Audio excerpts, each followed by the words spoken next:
चिकित्सा शिक्षा मंत्री विश्वास सारंग का बयान। प्रदेश में कोरोना कर्फ्यू को पूरी तरह से हटा दिया गया है। जो पाबंदियां लगी थी जिम मॉल पर, उनको भी आज से हटा दिया गया है। लेकिन अभी भी कोरोना खत्म नहीं हुआ है, गाइडलाइन का पालन करना होगा।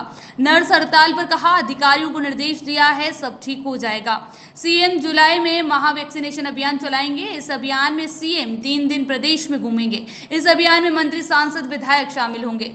कांग्रेस ने वैक्सीनेशन को लेकर भ्रम फैलती है। कांग्रेस नेता हमें फोन लगाकर बोलते हैं वैक्सीन लगवा दो, फिर बयान कुछ और देते हैं। शिवराज सरकार ने युवाओं को रोजगार दिया है, लेकिन 15 माह की कांग्रेस सरकार ने युवाओं को बेरोजगारी भत्ता तक नहीं दिया। युवा बेरोजगार नहीं हुए हैं, कांग्रेस के दलाल बेरोजगार हुए हैं। कोविड की स्थिति समेत प्रदेश के महत्वपूर्ण विषयों पर पीएम से मुलाकात की है शिवराज जी की।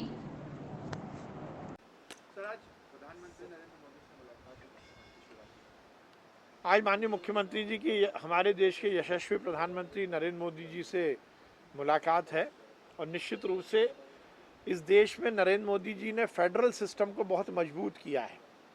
हर मुख्यमंत्री के साथ वो बड़े भाई छोटे भाई के संबंध को निभाते हुए केंद्र सरकार राज्य सरकार को पूरी तरह से मार्गदर्शन दे और सहयोग करे, इसकी उन्होंने परिपाटी शुरू की है। जीएसटी काउंसिल से लेकर अनेक ऐसी प्लेटफॉर्म है जहां राज्य सरकार को भी समुचित अवसर मिलता है कि वो अपनी बात को केंद्र सरकार के सामने रख सके। प्रधानमंत्री जी से लगातार माननीय मुख्यमंत्री जी की मुलाकात होती रहती है और निश्चित रूप से प्रधानमंत्री जी का मार्गदर्शन मध्य प्रदेश को मिलता है। माननीय मुख्यमंत्री जी के नेतृत्व में जिस प्रकार से कोरोना संकट में मध्य प्रदेश सरकार ने काम किया, उस मध्य प्रदेश मॉडल की माननीय प्रधानमंत्री जी ने भी तारीफ की है। ये हम सबके लिए प्रसन्नता की बात है। चलिए, विपक्ष के पास कोई सी हॉटलाइन है जिससे उसको ये पता लग जाता है, तो ये दिव्य ज्ञान तो केवल विपक्ष को ही मिलता है। ये दिव्य ज्ञानी कांग्रेस के नेता यदि इस तरह की अनर्गल अफवाह फैलाने की जगह जनता की सेवा में लगते तो उनको पुण्य मिलता, उनको जनता की दुआएं मिलती। वो जितना ध्यान हम पर दे रहे हैं उतना ध्यान आत्मावलोकन करके स्वयं पर दे देते तो अच्छा रहता। यदि कांग्रेस के नेता इतनी ज़्यादा जानकारी रखते हैं तो वो दिग्विजय सिंह को ये दिव्य ज्ञान दे देते कि 370 पर देश को तोड़ने की बात मत करो। यदि ये दिव्य ज्ञान उनको प्राप्त होता तो वो राहुल गांधी को कह देते कि केवल अफवाह फैलाकर देश में अनर्गल प्रचार मत करो। मैं कांग्रेस के नेताओं को कहना चाहता हूं कि वो अपना आत्मावलोकन करें, जनता के बीच रहते हैं, सशक्त और सार्थक विपक्ष की भूमिका का निर्वहन करें, तभी उनका जीवन सुधरेगा। सर, कांग्रेस अब बेरोजगार मैंने कल कहा था कि शिवराज सिंह चौहान जी ने तो मध्य प्रदेश में रोजगार दिया है। हमारी सरकार को उठाकर देखिए, सरकारी नौकरी में रोजगार हो या स्वरोजगार हो, हमने रोजगार दिया। ये अलग बात है कि 15 महीने कांग्रेस की सरकार रही, पर 15 महीने में कांग्रेस की सरकार ने जो वादा किया था कि बेरोजगारी भत्ता देंगे, एक भी युवा को लाके खड़ा कर दो जिसको कांग्रेस की सरकार में बेरोजगारी भत्ता मिला हो। ये तो बाहें चढ़ा चढ़ा के राहुल गांधी ने कहा था, जो तथाकथित रूप से अभी तक युवा हैं, उन युवाओं ने ये वादा किया था कि युवाओं को बेरोजगारी भत्ता देंगे। हाँ, ये बात जरूर है कि मध्य प्रदेश में काला बाजारी बेरोजगार हुए हैं जो कांग्रेस के संरक्षण में कांग्रेस की सरकार के समय फल फूल रहे थे। हाँ, मध्य प्रदेश में बेरोजगारी हुई है उन दलालों की जो कांग्रेस की सरकार के समय ट्रांसफर उद्योग चला रहे थे। हाँ, मध्य प्रदेश में बेरोजगारी हुई है कांग्रेस के उन नेताओं की जिन्होंने 15 महीने मध्य प्रदेश की सरकार में भ्रष्टाचार के माध्यम से अपनी दुकानें और शोरूम खोल लिए थे। हाँ, मध्य प्रदेश में बेरोजगारी हुई है उन माफियाओं की जो कांग्रेस के संरक्षण में, कमलनाथ के संरक्षण में मध्य प्रदेश में माफिया का उद्योग चला रहे थे। युवा बेरोजगार नहीं हुआ, कांग्रेस के दलाल बेरोजगार हुए। युवा बेरोजगार नहीं हुआ, कांग्रेस के माफिया बेरोजगार हुए। युवा बेरोजगार नहीं हुआ, कांग्रेस के वो कार्यकर्ता बेरोजगार हुए जिन्होंने 15 महीने में एक मध्य प्रदेश में पैरेलल समानांतर 2 नंबर की भ्रष्टाचार की अर्थव्यवस्था को पनपाया था। सर, ब्लैक फंगस के जो पेशेंट हैं उनका कई को करो, जिसमें वहाँ के जो वाहन है उसमें उत्तर प्रदेश से डीजल आके भरता है और यहाँ नहीं, अब मुझे उसकी जानकारी नहीं है, मुझे उसकी जानकारी नहीं। कल इसकी बात मैंने कर ली थी। जिला प्रशासन ने टेस्टिंग की रिपोर्ट के मामले में जो कांग्रेस के आरोप हैं उसका पूरी तरह खंडन भेजा है। आप कलेक्टर के खंडन को पढ़ेंगे तो दूध का दूध और पानी का पानी सामने आएगा। बहुत आश्चर्यजनक बात है कि बिना तथ्य के ऐसे आरोप लगाए जा रहे हैं। जिन टेस्टिंग की बात की जा रही है वो रैपिड एंटीजन टेस्ट हैं। रैपिड एंटीजन टेस्ट स्टेशन पर या ऐसे सार्वजनिक स्थानों पर होते हैं जहां भीड़ भाड़ होती है। उसमें से बहुत बार एक परिवार का जिसमें 4 सदस्य 5 सदस्य उनका टेस्ट किया जाता है, पर एक ही व्यक्ति का नंबर लिख दिया जाता है। बहुत बार महिलाएं और बेटियां अपना नंबर नहीं देना चाहती हैं तो उस ग्रुप के किसी भी मेल मेंबर का नंबर लिख लिया जाता है। बहुत बार बड़ी संख्या में एक साथ एक ग्रुप का टेस्ट होता है, नंबर एक ही का अंकित किया जाता है। दूसरा प्रश्न ये उठ रहा है कि नंबर नहीं होगा तो जानकारी कैसे होगी। रैपिड एंटीजन टेस्ट में तो उसी समय रिपोर्ट आ जाती है, नंबर पे फिर से फ़ोन करने की कहीं आवश्यकता नहीं होती। मुझे लगता है बिना तथ्य के, बिना किसी जानकारी के कांग्रेस ये इल्ज़ाम लगा रही है। कांग्रेस के नेताओं को तो लाशों पर राजनीति करना और आपदा में राजनीति का अवसर ढूंढना ये आदत हो गई है। कलेक्टर भोपाल ने इसका पूरी तरह से खंडन दिया है। मुझे लगता है आप लोगों को भी वो खंडन को जरूर पढ़ना चाहिए। ये निर्णय लिया है कि 1, 2 और 3 जुलाई को मध्य प्रदेश में वैक्सीन के जन जागरण के लिए एक महा जन जागरण अभियान शुरू किया जाएगा, जिसमें मध्य प्रदेश के मुख्यमंत्री, सभी मंत्रिमंडल के सदस्य, सांसद, विधायक, समाज के विभिन्न वर्गों के संभ्रांत व्यक्ति, साहित्यकार, कलाकार, खिलाड़ी, इंजीनियर, डॉक्टर, अलग अलग समाज सेवी, स्वयंसेवी संगठनों के कार्यकर्ता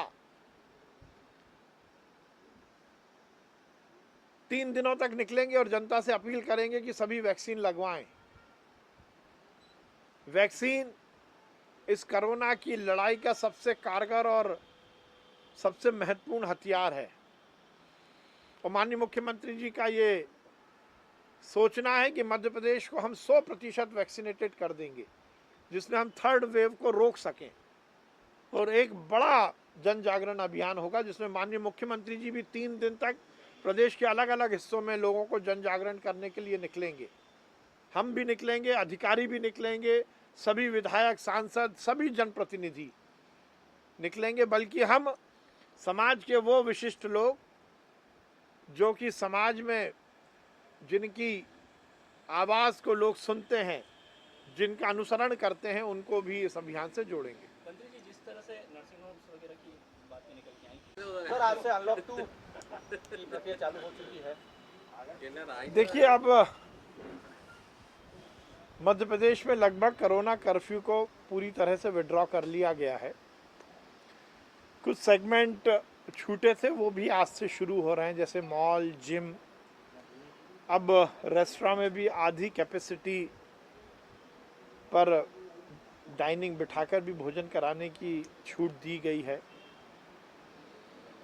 शादी की भी जो सीमित संख्या है उसको और बढ़ाया गया है, 50 तक अलाउ किया गया है। 25 वधु पक्ष के और 25 वर पक्ष के अतिथि रहेंगे। पर फिर मैं निवेदन करना चाहता हूँ, कोरोना समाप्त नहीं हुआ है, गति मध्यम हुई है। दूसरे राष्ट्रों में देखिए, यूके में फिर से वो लोग लॉकडाउन की तरफ बढ़ रहे हैं। यूनाइटेड किंगडम में बहुत तेजी से कोरोना की 3री वेव आ रही है। कोरोना समाप्त नहीं हुआ, कोरोना की गति मध्यम हुई है। इसलिए हमें यह सुनिश्चित करना होगा कि हम रोज़मर्रा की ज़िंदगी तो जिएं, परंतु कोरोना अप्रोप्रिएट बिहेवियर भी अपनाएं, कोरोना प्रोटोकॉल का ध्यान रखें, मास्क लगाएं, सोशल डिस्टेंसिंग का पालन करें। नहीं तो हम अपने को और अपने परिवार को संकट में डालेंगे। यदि हम अपने बच्चों से प्यार करते हैं तो बच्चों के जीवन के लिए हम ये सुनिश्चित करें कि हम कोरोना प्रोटोकॉल का ध्यान रखेंगे। आज से गतिविधियां शुरू हुई हैं, पर फिर मैं निवेदन करूंगा कि सभी लोग पूरी तरह से कोरोना प्रोटोकॉल का ध्यान रखते हुए अपने रोज़मर्रा की ज़िंदगी को जिएं। सरन जी, नर्सों के जो है चरणबद्ध भाग लिया गया है कि वो डॉक्टरों के भी फोटो वहाँ पर लगाएं लिस्ट के साथ में, जिससे कि जानकारी हो सके कि कौन सा डॉक्टर किस। निश्चित रूप से पारदर्शिता के लिए और मरीजों के उचित इलाज के लिए हमें जो जो उपक्रम करने हैं वो हम करेंगे, और इसीलिए ये भी निर्देश दिया गया है कि हर नर्सिंग होम में वहाँ की व्यवस्थाओं को पूरी तरह लिपिबद्ध किया जाए और जनता के सामने उसका प्रदर्शन भी हो। आयुष्मान कार्ड की सभी योजनाएं, सरकार की सभी योजनाएं, इसका भी वहाँ पर पूरी तरह से प्रदर्शन हो, तो वहाँ पर जो जो डॉक्टर काम कर रहे हैं उनके बारे में भी उचित जानकारी मरीजों को और उनके परिजनों को मिल सके, इसकी व्यवस्था की जा रही है। सर, महावैक्सीनेशन अभियान को हम देखें तो स्थिति वैक्सीनेशन को लेकर ज़्यादा ठीक नहीं है, काफ़ी दिक्कत होता है, तो ग्रामीण अंचल में क्या विशेष फोकस किया जाएगा उसको लेकर? ये संपूर्ण प्रदेश में चलेगा, शहर, कस्बा, ग्रामीण क्षेत्र, हर जगह ये अभियान चला जाएगा और लोग ज़्यादा से ज़्यादा जुड़े, इसलिए तो ये अभियान चल रहा है। सर, लेकिन भ्रम की स्थिति ऐसा भ्रम की स्थिति तो कांग्रेस के विघ्न संतोषियों ने पैदा की है। वो कांग्रेस के नेता जो जनता की जान को के साथ खिलवाड़ करना चाहते हैं, उन्होंने वैक्सीन को लेकर अनर्गल बातें की हैं। कभी कोई कुछ बोलता है, कभी कोई कुछ बोलता है। अखिलेश यादव कहते हैं मैं वैक्सीन नहीं लगाऊंगा और उनके पिताजी स्वयं जाके वैक्सीन लगवा लेते। राहुल गांधी, प्रियंका गांधी, सोनिया गांधी, चिदम्बरम, दिग्विजय सिंह, कमलनाथ, ये सब अनर्गल बातें करके जनता को गुमराह करना चाहते हैं। हमें तो फ़ोन करते हैं कि वैक्सीन लगवा दो, और जनता के बीच में आकर बयान वैक्सीन के खिलाफ देते हैं। उसके कारण थोड़ी भ्रम की स्थिति है, पर वो अब भ्रम के बादल छट रहे हैं, अफवाह ख़त्म हो रही है और बाकी अफवाहें भी ख़त्म हो जाएं। इसीलिए 1, 2 और 3 जुलाई को मध्य प्रदेश में एक महा जन जागरण अभियान किया जाए। सर, कांग्रेस के नेता हैं कि जो आपको फोन करते हैं और कहते हैं हमें वैक्सीन लगवा दो? बहुत सारे नेता हैं। भाई साहब, वो सामूहिक हड़ताल पर जा रहे हैं। मुझे लगता है सब चीज़ें ठीक हो जाएंगी। आज मैंने अधिकारियों को निर्देशित किया है, वो उनसे बात कर रहे हैं और व्यवस्था स्थितियां सब ठीक होंगी, कोई आगे ऐसी दिक्कत नहीं आएगी।